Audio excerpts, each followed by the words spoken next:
So today we're checking out the Champ by Lovepedal. Obviously it's that one, the one that says Champ on it, not the one that says Loop Station. And I'll explain why I've got the Loop Station here in a sec. So the Champ by Lovepedal is obviously it's a guitar pedal that is designed to sound like an old Fender Champ amplifier. So these were the Champ amps, Fender Champ amplifiers, great little tube practice amp from the 50s and 60s. They still make them, obviously. About 3 or 4 watts on the tubes. And when cranked really high, they sounded great.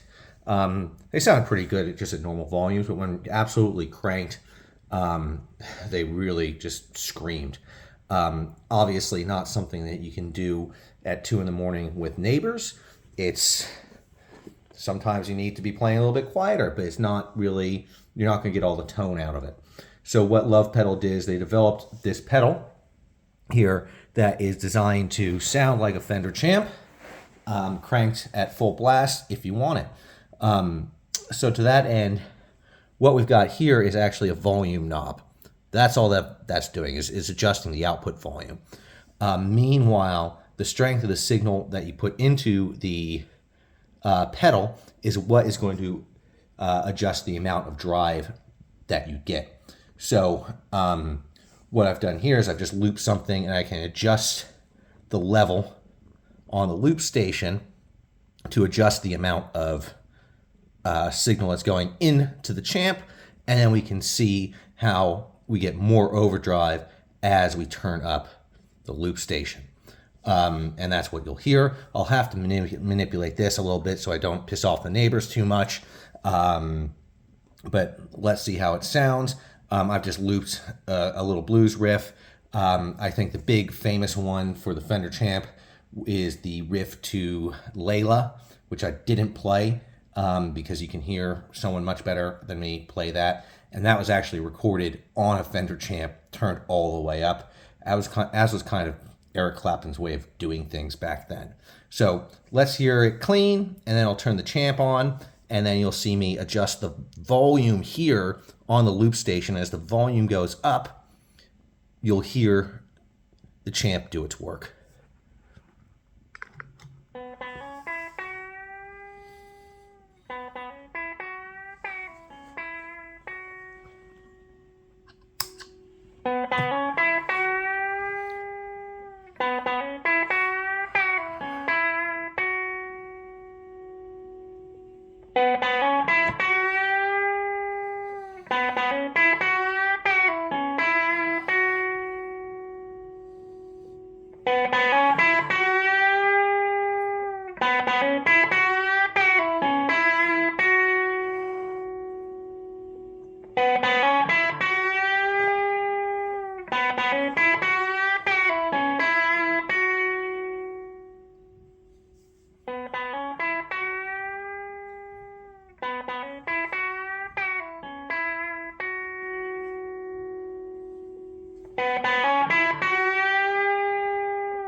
So you can really hear a great overdriven sound there as that comes out.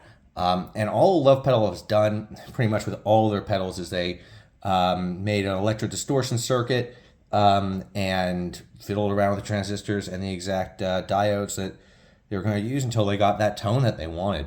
Really simple circuit. It's really easy to make. I guess the only drawback to this pedal is obviously you need to manipulate the volume on your guitar to get to the desired level of overdrive, which is fine because obviously then you can adjust the output volume. But it might be a little bit fiddly if you're not using it for a whole song or something like that. So definitely something you need to work out before you just go and step on this pedal. But I guess that's kind of the case with most guitar pedals anyway. You don't just step on it and hope for the best in terms of tone and sound. As I mentioned, super simple pedal to make. It's just an Electra Distortion circuit. You can turn that out in an hour, maybe 2 hours if you're less experienced. All the schematics and the strip board layout is in the link below on the website if you want to make one of these. They sound great. They're a really basic pedal, but they sound great, and a great way to get some really nice pushed overdriven tube sounds without having to go really loud. So great for practices if you're just trying to get that tone that you want without going really loud, or if you just want that overdriven, specifically Fender Champ sound, but actually ironically through a louder amp, because obviously you can't play a gig with a 3 or 4 watt practice amp. I'm running this through a 30 watt Fender Hot Rod Deluxe, and it sounds great cranked up, but it actually doesn't break up the same way a smaller amp would. So I would use this to get 60s sort of breakup sound like they did in Layla, and get that tone that I want. So go and make this. As I mentioned, all the instructions are on the website. If you are a beginner, this is a great beginner pedal to make. It might take you a few hours. If you have a bit of experience, this is something you can knock out in under an hour and have a great sounding pedal. Have fun. See you later.